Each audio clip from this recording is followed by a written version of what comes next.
From a mischievous red cat who's anything but well behaved, to a boy navigating life with ADHD, today's guest has created unforgettable characters that are as relatable as they are unique. His stories don't just entertain, they get into real struggles, real humor, and real heart. Whether it's the Newbery Medal winning Dead End in Norvelt, the raw and honest Hole in My Life, a Printz Honor book, or the unforgettable Joey Pigza series. His books have sparked laughter, reflection, and even a few tears. He's also guided aspiring writers through his work as an educator, sharing the wisdom of his extraordinary journey. Today on Unban Coolies, we're honored to speak with Jack Gantos. Oh, thank you for that lovely introduction. I feel bigger as a human being suddenly. You've written stories that have inspired in generations of readers. Looking back on Well, your own childhood, was there any book or author that had a lasting impact on you or shaped your interest in becoming a writer? that's a really good question. When I was very young, picture books were always kind of interesting, when you're particularly young. But it was later on, more the short stories and smaller novels. And then I was always looking, like everybody, like young readers who kind of think they're maybe writers, you're always looking for that voice in the book itself that reaches out and sort of captures you and makes you want to finish that book. So for me, like even reading a book like Harriet the Spy, which was such a great book. And Harriet was such a great character. And she broke all the rules and she hid in people's houses and she overheard their conversations and really wanted to know what makes a human being a human being. Those kinds of books really interested me. People that break the rules, people that want to know. In your memoir, Hole in My Life, you recount the difficult period when you became involved in the drug trade, Yes. served time in prison, and eventually turned your life around. Yes. What was it like to write so openly about that chapter of life? And how do you think sharing such a vulnerable story has impacted your readers? That's a good question. Thank you. Um, it was a book that at first I was somewhat afraid to write. There was. I'd finally gotten out of prison. I mean, I wasn't a person that harmed other people. I smuggled drugs. Um, People could say that they were harmful drugs, but it was hashish, which is just sort of compressed marijuana. So, at any rate, so I did, my year and a half close to prison. When I got out, I didn't really want to write about it because I was so eager to kind of steer my life in a direction that people thought that maybe I was worthy, maybe I was a better person.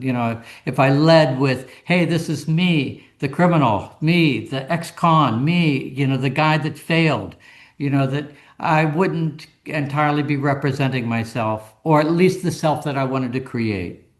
And so it wasn't until I started writing picture books. So there I was on parole, seeing my parole officer every month, checking in, saying I'm still a good guy, I'm still in college. And then I started publishing picture books for 4 to 8 year old children, the Rotten Ralph series of books.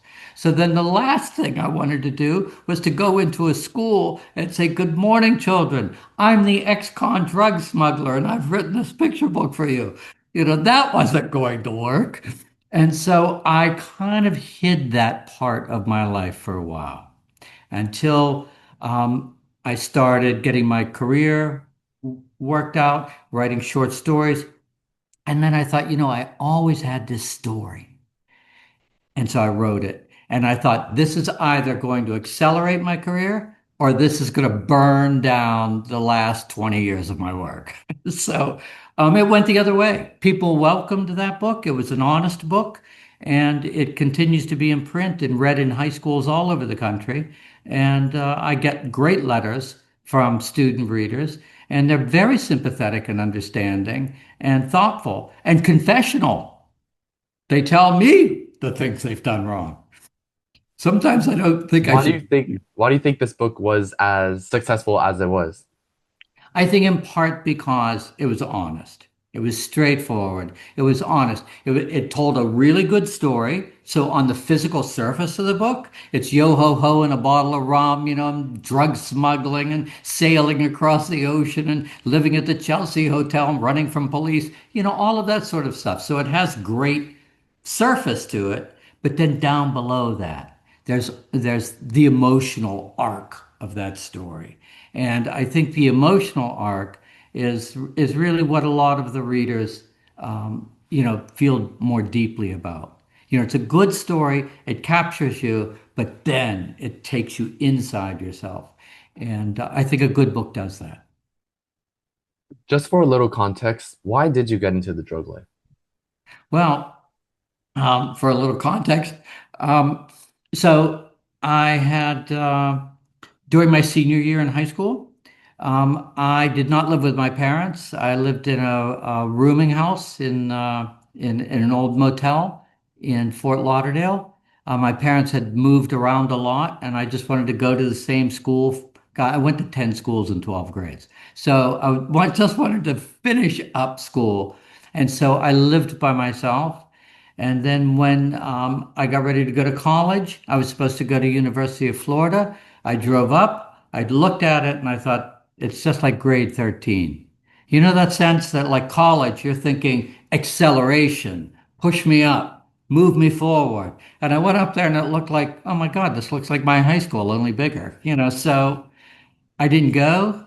And then, so I went down to work in my father's construction company in St. Croix. And I worked down there for a while. And then I thought, it's time to go. I didn't have any money. I ran into some people. They had a boat. They had 1,000 pounds of hashish. They were going to give me $10,000 in cash to sail it to New York City. $10,000 at that time was 4 years of college. Not now, but then it was 4 years of private school. So I was like, okay, I just have to take a couple months off of my life, sail this boat, don't get caught, get the cash, and move on in my life. But that was life interrupted when I was arrested, and then when I got out, I was like, okay, plan B, work hard, go straight, get the job done. Your characters, particularly Joey Pigza, addresses real life issues like ADHD in ways that feel authentic.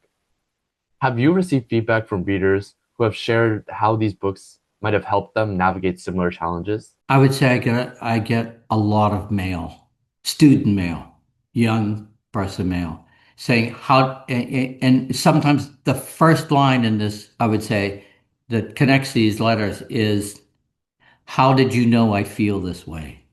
How did you know? Because that book is written in the first person, Joey, I did, I said, I am, I'm springy, I'm this.